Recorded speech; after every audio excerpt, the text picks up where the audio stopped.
Hello guys, welcome back to Subah vlogs. आज हम करने वाले हैं एल्टी कूलर क्लीनिंग। ये है हमारा LT cooler system. LT means low temperature cooling water system. First of all, why do we need this LT cooler system? Machinery system fitted on board ships are designed to work with the maximum efficiency and run for long hours. The most common and the maximum energy loss from the machineries is in the form of heat energy.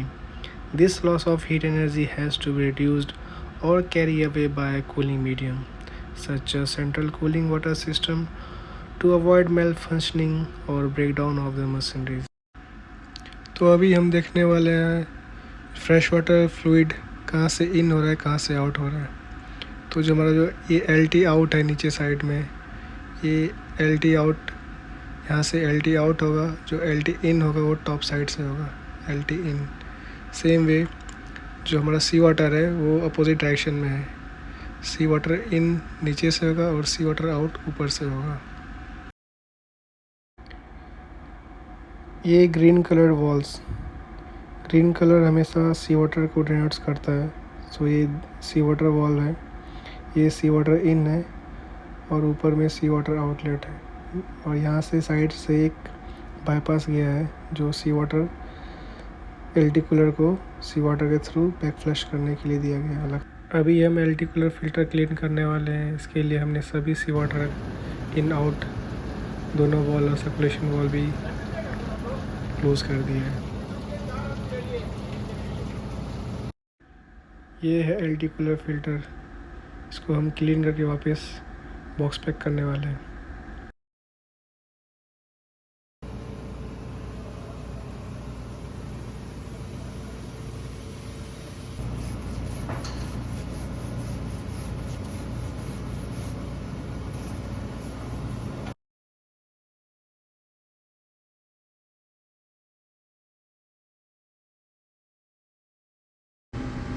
Tightening all the nuts as per required.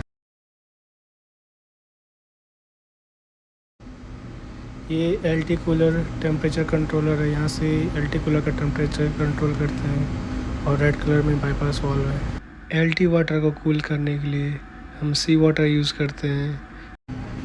ये सी chest है, यहाँ से हमारा सी water in होता है। Main cooling सी water pump के through एल्टी cooler में इन होने के बाद आउट ओवरबोर्ड चला जाता है। Same sea chest line fire pump and blast pump को भी कनेक्टेड रहता है। लेट्स सपोज़ ये हमारा एल्टी कूलर है जिसमें सी वाटर इन नीचे से होते हुए सी वाटर आउट ऊपर से होता है। सेम द वे एल्टी कूलर ऊपर से इन होके एल्टी कूलर नीचे से आउट हो रहा है। Let's have a look of sea water pipeline diagram. Sea water कहाँ से इन होने के बाद किस पंप के थ्रू और कहाँ पे आउटवर्ड हो रहा है, लेट्स चेक करते हैं। ये सी चेस्ट हमारे नॉर्मली दो रहते हैं, एक हाई और low. This one is high sea chest and this one is the low sea chest. So दोनों से सी वाटर इन होता है। नॉर्मली एक कोई यूज़ में है, वहाँ से सी वाटर इन होने के बाद दोनों साइड से फिर सी वाटर कूलिंग पंप, मेन सी वाटर कूलिंग पंप 1 2 3 तीनों में से यहाँ से पंप सक्शन ले रहा है, फिर वो डिस्चार्ज एल्टी कूलर में जा रहा है। ये डिस्चार्ज तीनों से कॉमन लाइन कनेक्टेड है, फिर वो एल्टी कूलर में इन करने के बाद ऑल द वे ये एल्टी कूलर में जाएगा। एल्टी वाटर को कूल करने के बाद सी वाटर हीट हो जाएगा। सी वाटर हीट होने के बाद डायरेक्ट इसको ओवरबोर्ड कर देते हैं।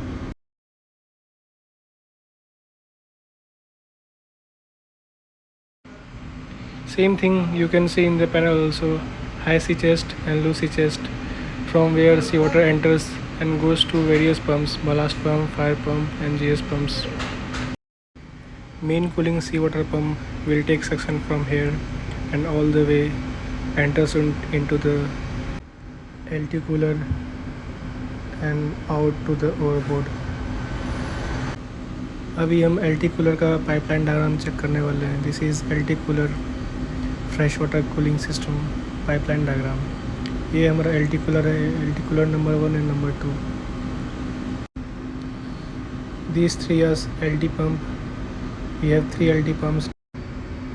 एलटी वाटर एलटी पंप के थ्रू कूलर में जाता है। कूलर में ठंडा होने के बाद वो 3A वॉल के पास जाएगा। This is our 3A wall.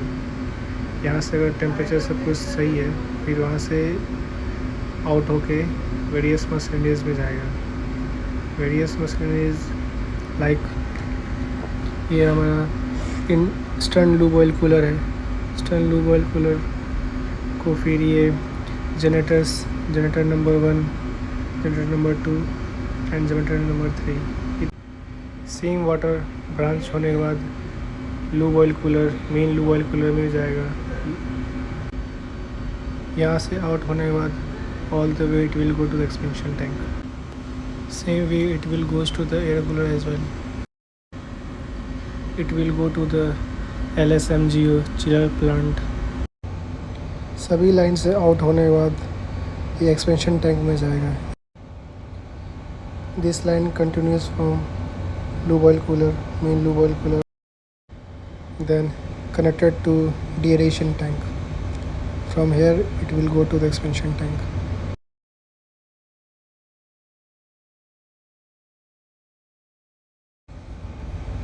From expansion tank it will come back again to the LT pump.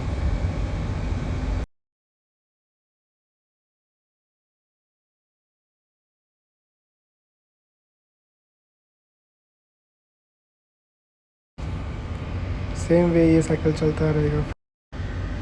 Same diagram we can see in the panel as well.